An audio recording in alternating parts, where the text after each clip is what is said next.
स्वागत है दोस्तों नई क्लास में। दोस्तों जैसा कि आपको पता है 15 जून है आज और फर्स्ट शिफ्ट का एग्जाम आपका हो चुका है, तो उसके आंसर की मैं लेकर आया हूँ यहाँ पर। ठीक है ना, आप अपने आंसर चेक कीजिए कौन कौन से क्वेश्चंस हैं और आंसर मैच कीजिए कौन कौन से क्वेश्चंस के आंसर आपके करेक्ट हो, और कमेंट में बताइए कितने क्वेश्चंस आपके यहाँ पर करेक्ट हुए। देखिए पहला क्वेश्चन मैं बता दूं, यामिनी कृष्णमूर्ति का संबंध किस नृत्य शैली से।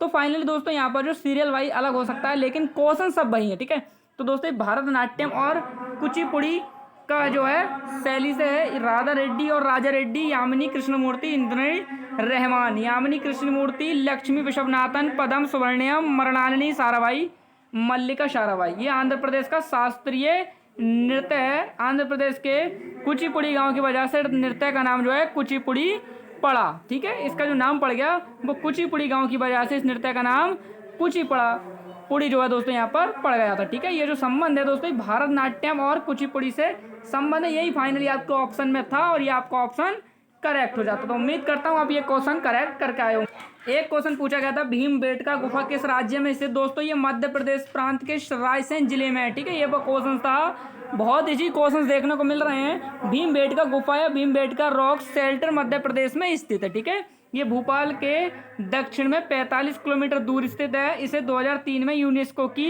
विश्व धरोहर स्थल का दर्जा भी प्राप्त है। ठीक है, मैं आई होप उम्मीद करता हूँ क्लास आपको काफ़ी पसंद आ रही होगी।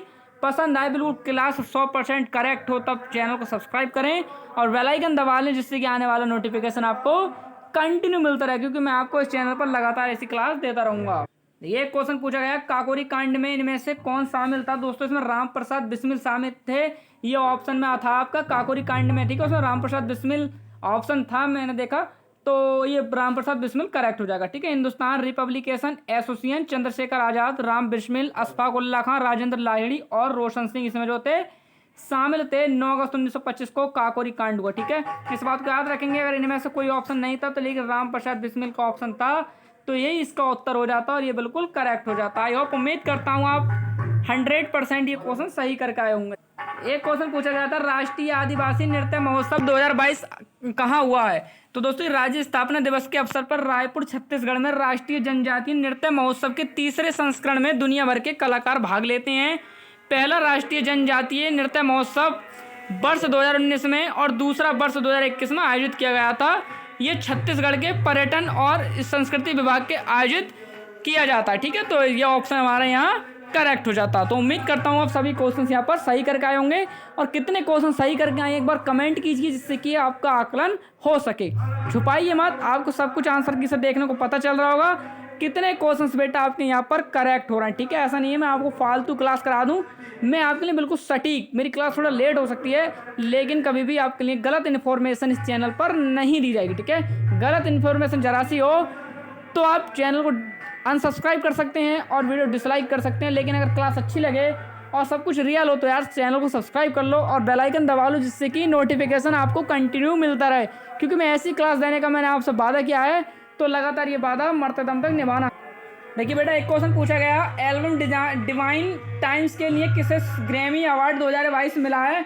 तो दोस्तों Ricky Kej album design tides Grammy award 64वें वार्षिक ग्रैमी अवार्ड्स का आयोजन लाल वेग्स में किया गया। 2022 से पहले रिकी केज ने 2015 में भी ग्रैमी पुरस्कार जीता था। ठीक है, तो इसका आंसर क्या हो जाता दोस्तों, रेकी केज। ठीक है, रेकी केज ऑप्शन में था, ये 2015 में भी जीत चुके हैं और 2022 में भी से पहले भी जीत चुके थे, लेकिन 2022 में भी ग्रैमी अवार्ड जो रेकी केज को मिला था। ठीक है, महात्मा गांधी और नेल्सन मंडेला पर आधारित एल्बम है ये। बिट्स ऑफ सॉन्सर के लिए ग्रैमी से नवाजा। ठीक है, ये ऑप्शन सही हो जाएगा, रेकी केज। ठीक है, एल्बम डिजाइन ऑफ, तो दोस्तों ये जो है फाल्गुनी शाह जी को मिला था, ये बेटा आपको ऑप्शन में था। ठीक है, यही हमारा आंसर।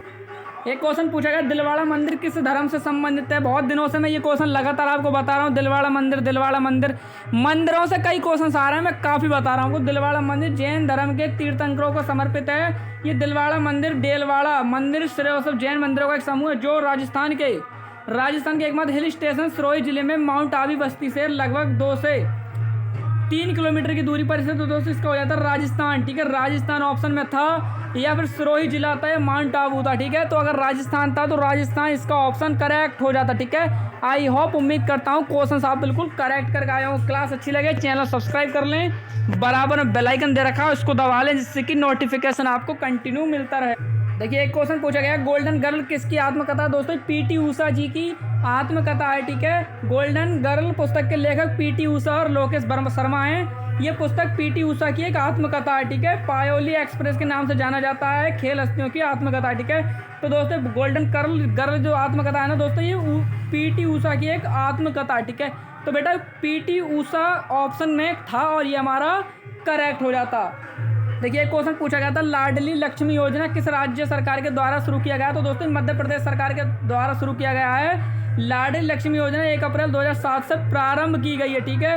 ये पूछ सकता है अगर एग्जाम में अभी पूछा है, लाडली योजना किस राज्य के में शुरू किया गया? तो मध्य प्रदेश सरकार। अगर आगे नेक्स्ट एग्जाम में पूछ ले कि कब से शुरू हुआ लाडली लक्ष्मी योजना, तो दोस्तों 1 अप्रैल 2007 से मध्य प्रदेश सरकार ने इसकी शुरुआत की थी, ठीक है। यही क्वेश्चन आपके एग्जाम में आएंगे। सीरियल चेंज हो सकता है, आगे पीछे हो सकता है, लेकिन मैं पिछले एग्जाम पेपर्स देख रहा हूँ जो 2 मई से 20 मई तक हुए हैं, सब यही क्वेश्चन से देखने को मिल रहे हैं। तो शायद आपको भी यही क्वेश्चन देखने को मिलेंगे, ठीक है। सभी क्लास ज्वाइन कीजिए।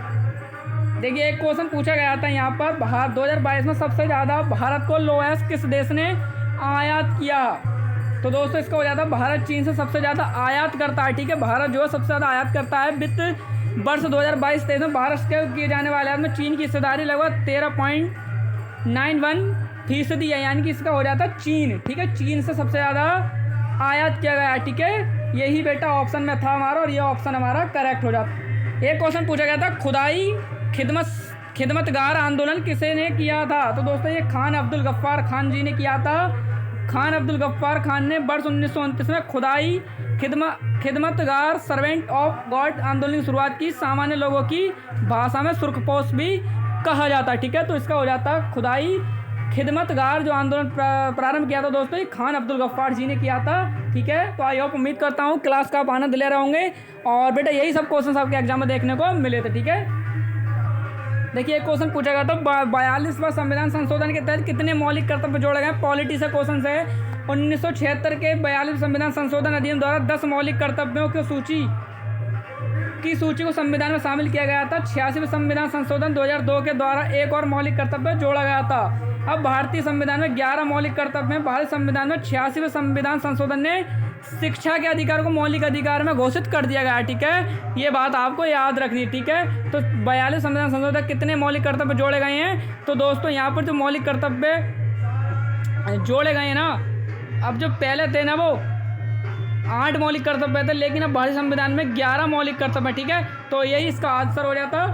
एक क्वेश्चन पूछा गया, 2018 Wisden cricketer of the year कौन था? 2018 के लिए इनमें से किस खिलाड़ी को Wisden leading T20 cricketer of the year चुना गया? तो दोस्तों भारतीय कप्तान विराट कोहली को 2018 के लिए विजडन एल्मेनेक लीडिंग क्रिकेटर के रूप में नामित किया गया, जबकि स्मृति मंधाना ने महिला अग्रणी क्रिकेटर का पुरस्कार जीता। केवल कोहली ही तीसरे क्रिकेटर हैं जिन्होंने डॉन ब्रॉडमैन 10 बार और जैक हॉब्स 8 बार के बाद 2018 में तीनों प्रारूप में 2735 रन बनाए थे, ठीक है। तो दोस्तों इसमें हो जाता विराट कोहली, ठीक है। विराट कोहली ऑप्शन में था और ये सही होता। एक क्वेश्चन पूछा गया, इनमें से कौन सी पुस्तक रघुराम राजन द्वारा लिखी गई है, ठीक है। तो रघुराम राजन द्वारा लिखी गई है द थर्ड पिलर के लेखक हैं रघुराम राजन, ठीक है। ये ऑप्शन था। रघुराम राजन 2003 से 2006 के बीच अंतर्राष्ट्रीय मुद्रा कोष के मुख्य अर्थशास्त्री थे। भारतीय अर्थशास्त्री और RBI के 23वें governor Raghuram Rajan I do पुस्तक के लेखक भी हैं, ठीक है। एक पुस्तक और है इनकी, रघुराम राजन, देखा नोट पर जो साइन आते हैं, ओके, वो रघुराम राजन जी की बात कर रहे हैं। तो इनकी पुस्तक का नाम है द थर्ड पिलर के लेखक हैं, ठीक है। तो ये ऑप्शन हो जाता करेक्ट। एक क्वेश्चन पूछा गया था, प्रतिस्पर्धा संशोधन विधेयक गढ़ पर में सरकार कितने प्रतिशत जुर्माना सौदा का मूल्य है? तो पहले गन जंपिंग के लिए जुर्माना संपत्ति कारोबार कुल 1% था, जिसे अब सौदे के मूल्य का 1% किए जाने का प्रस्ताव, तो 1% था, ये सही हो जाएगा। इसके बाद पूछा गया था, सजीवों के शरीर की सबसे छोटी इकाइयों से बने होते जिन्हें कहते हैं दोस्तों, इस सजीव के शरीर छोटी छोटी इकाइयाँ बने होते हैं जिन्हें कोशिका कहते हैं, सेल्स कहते हैं, ठीक है। बचपन से आप बायो में पढ़े होंगे। तो दोस्तों ये इसका ऑप्शन हो जाता है सेल। एक क्वेश्चन पूछा गया था, खजुराहो मंदिर कहाँ स्थित है? तो खजुराहो मंदिर मध्य प्रदेश के छतरपुर जिले में स्थित है, मध्य प्रदेश के छतरपुर जिले में, ठीक है। खजुराहो मंदिर देश के सबसे खूबसूरत मध्ययुगीन स्मारकों में से है। चंदेल राजवंशन द्वारा 1950 से 1050 ईस्वी के बीच निर्मित स्मारकों में हिंदू और जैन धर्म शामिल है, ठीक है। ये बेटा इसका सही हो जाता है, ये मध्य प्रदेश के छतरपुर जिले में स्थित है, ठीक है। नेक्स्ट पूछा गया था भारत में पहली बार जनगणना कब हुई थी। तो दोस्तों जनसंख्या जनगणना का वह माध्यम जिसके द्वारा उस देश के प्रत्येक व्यक्ति से संबंधित जनसंख्या, सामाजिक, सांस्कृतिक और आर्थिक डेटा को 10 वर्षों में एक विशिष्ट समय पर संकलित, एकत्र, संश्लेषण और प्रस्तावित किया जाता है। भारत में पहली जनगणना 1872 में हुई थी। ठीक है, 72 में हुई थी। ये बेटा ऑप्शन में था, यही करेक्ट हो जाता। ठीक है, बहुत ही अच्छा एग्जाम आया है आज का। देखिए एक क्वेश्चन पूछा गया था, ग्रह सूर्य का चक्कर किस मंडल में लगाता है। दोस्तों सूर्य के चारों चक्कर लगाने वाले विभिन्न ग्रहों, धूमकेतुओं, उल्काओं और अन्य आकाशीय पिंडों के समूह को सौर मंडल कहते हैं। ठीक है, यही क्वेश्चन आपके एग्जाम में देखने को मिले थे। अगर जी इंग्लिश चाहिए तो आप कमेंट कीजिए। ठीक है, और ये बराबर से सो रहा है, इसके लिए माफ़ी चाहता हूँ। ठीक है, thank you for watch, thank you.